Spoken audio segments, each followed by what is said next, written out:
برادران ملت اسلامی، السلام علیکم ورحمۃ اللہ وبرکاتہ۔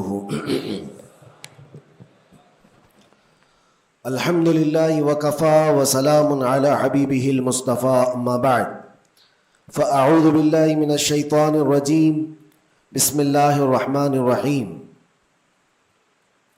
واما بنعمت ربک فحدث، صدق اللہ مولانا العظیم۔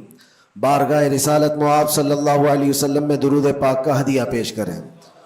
اللہم صلی علی سیدنا و مولانا محمد معدن الجود والکرم وآلہ واصحابہ الکرام وابنہ الکریم وبارک وسلم صلاۃ دائمۃ سرمدا ابدا۔ وقت کافی زیادہ ہو چکا ہے، بیان کرنے کا وقت نہیں ہے، اب جماعت کا وقت قریب ہو چکا ہے۔ چونکہ میں کافی دور سے آپ کے پاس آیا اور بیچ میں ٹریفک کے مسائل بہت زیادہ تھے، بہرکیف ہمارے حصے میں آج کے دن جتنا بھی وقت یہاں اللہ نے لکھا ہے اتنا ہم گزار کر کے جائیں گے انشاءاللہ۔ بس ایک بات عرض کرنا چاہوں گا کہ آج 15ویں شعبان المعظم ہے، ہماری زندگی کے سالوں میں سے ایک نئے سال کی شروعات ہے۔ حدیث پاک میں ملتا ہے کل کی رات اللہ تعالیٰ فرشتوں کو سارے معاملات تقسیم کر دیتا ہے، بندوں کے متعلق کیا کیا چیزیں سال بھر میں ہونے والی، اور فرشتوں کو سارے احکام بتا دیے جاتے ہیں۔ اس میں سے بسا اوقات ایسا ہوتا ہے کہ کسی کی موت لکھی گئی ہوئی ہوتی ہے اس سال، لیکن وہ بندہ شادی کی تیاریوں میں مصروف ہے۔ کسی کے 2 مہینے 3 مہینے کے بعد زندگی کے خاتمے کا عنوان لکھا گیا ہوگا، لیکن وہ اپنے بزنس پلان کر رہا ہوگا، وہ سفر کی تیاریاں کر رہا ہوگا۔ ہم میں سے بھی کسی کو معلوم نہیں کہ کل کی رات ہمارے لیے کیا حکم اللہ نے فرشتوں کو دیا ہے۔ اگر زندگی باقی ہے تو دعا کریں کہ اللہ تعالیٰ خیر و برکت والی زندگی عطا فرمائے، نیکیوں والی زندگی عطا فرمائے۔ اور ایک اہم بات جو آج سب جگہ گردش کر رہی ہوتی ہے، سرکولر ہوتی ہے، وہ یہ ہے کہ ہر بندہ اپنے اپنی غلطیوں کی معافی دوسرے سے مانگ رہا ہوتا ہے، اور یہ اس لیے بھی ہے کہ سب نے شاید یہ حدیث سنی ہوگی کہ ان بڑی راتوں میں اللہ تبارک و تعالی سارے بڑے گناہوں کو معاف کر دیتا ہے، لیکن چند لوگ ایسے ہیں جو ان راتوں میں بھی معاف نہیں ہوتے۔ ان میں سے ایک بندہ وہ ہے جو لوگوں کے تعلق کو ختم کرتا ہے، قطع تعلق کرنے والا۔ بھائیوں میں نفرت ہے، بھائی اور بہن میں نفرت ہے، باپ اور بیٹے میں نفرت ہے، رشتہ داریوں کو توڑا ہوا آدمی، اس کے لیے بھی کہا گیا اس رات میں اس کی بھی بخشش نہیں ہے۔ اور دوسری چیز یہ ہے کہ جو ہم گناہ کرتے ہیں اس کی 2 قسمیں ہیں، 2 قسم کے گناہ ہیں۔ کچھ گناہ وہ ہیں جن کا تعلق صرف اللہ سے ہے، اللہ جب چاہے معاف فرمائے گا۔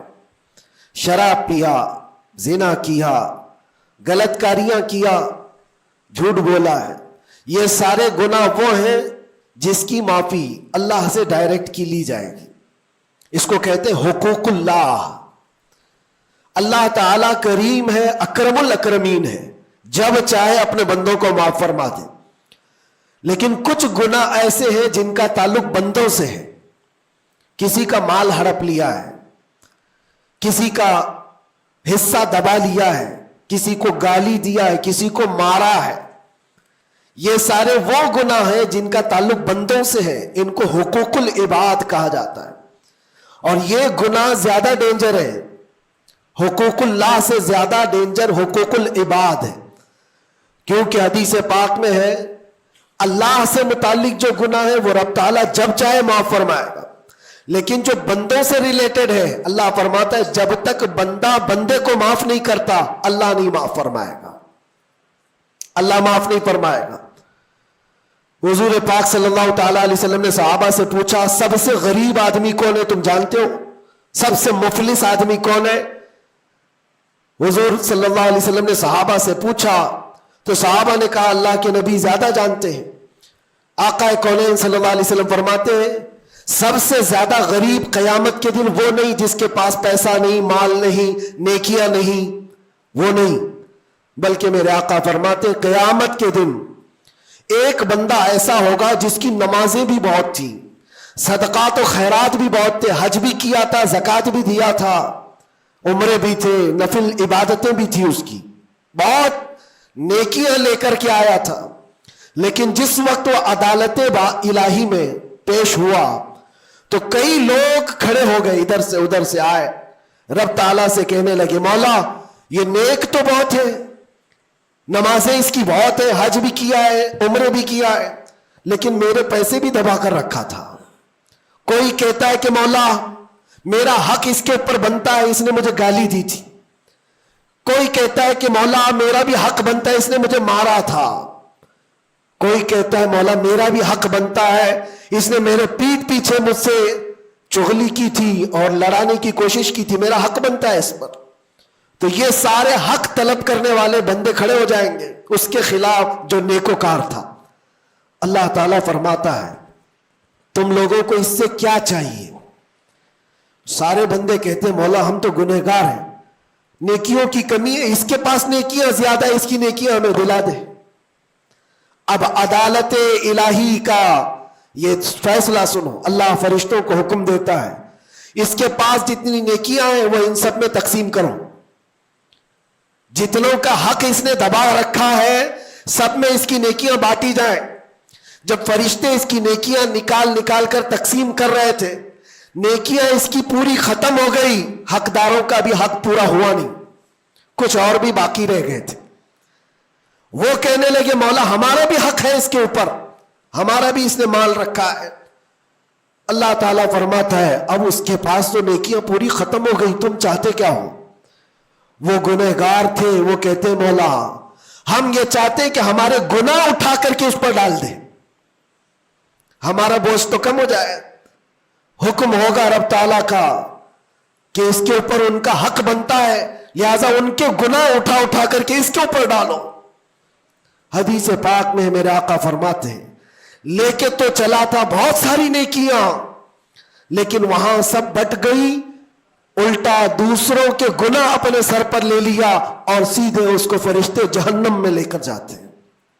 یہ قیامت کے دن کا سب سے مفلس آدمی ہے، سب سے غریب۔ اسی لیے اے لوگوں حقوق العباد میں کبھی گرفتار مت ہونا، دنیا میں کسی کا حق دبا کر مت رکھنا۔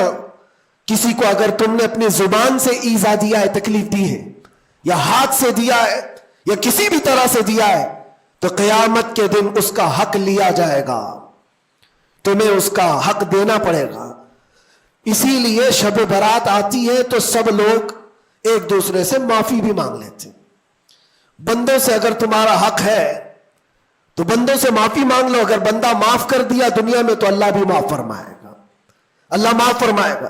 لیکن معافی مانگنے کا ٹرینڈ آج واٹس ایپ اسٹیٹس بن گیا ہے، بہت آسان ہے اسٹیٹس پر رکھ دینے کا کہ میرے جس کے اوپر بھی حق بنتے ہیں میں نے ان کو معاف کیا، وہ مجھے معاف کر دیں، کسی کے پاس جانے کی ضرورت ہی نہیں، واٹس ایپ میں گھماتے رہ جاؤ۔ کیا اسی کو معافی مانگنا کہتے ہیں؟ معافی مانگنے میں آدمی کو جو انا ہے، جو تکبر ہے، جو شیطان اسے گھمنڈ دلاتا ہے، اسی توڑنے کے لیے تو اللہ نے معافی مانگنے کا حکم دیا کہ جاؤ تم اپنے اس بندے سے معافی طلب کرو جس کے پاس جانے میں تمہیں شرم آ رہی ہے۔ اپنے نفس کو توڑو، اپنے انا کو ختم کرو، اپنے تکبر کو مارو۔ تمہاری بہن کا کوئی حق باقی تھا تو تم اگر یہ سوچتے ہو اس کے پاس کیسے جاؤں، وہ تو چھوٹی ہے، میں اتنا بڑا ہو گیا ہوں، کیا بہن سے بھی معافی مانگوں گا، میں چھوٹا ہو جاؤں گا؟ قدر کرو، آج تمہارے پاس وقت ہے، یہاں تھوڑی دیر کے لیے چھوٹا ہونا اچھی بات ہے۔ قیامت کے دن جب تمہارے گلے میں توق ڈال دیا جائے گا گناہوں کا تو اس وقت مدد کے لیے کوئی نہیں آ سکے گا۔ اس لیے میرے عزیزوں حقوق العباد میں گرفتار کبھی نہ ہونا۔ اللہ کے نبی صلی اللہ علیہ وسلم کے پاس ایک جنازہ آیا، حضور صلی اللہ علیہ وسلم جب جنازہ پڑھاتے تھے تو پہلے پوچھتے تھے اس پر کسی کا حق باقی ہے، کسی کا اس پر کوئی لینا دینا باقی ہے؟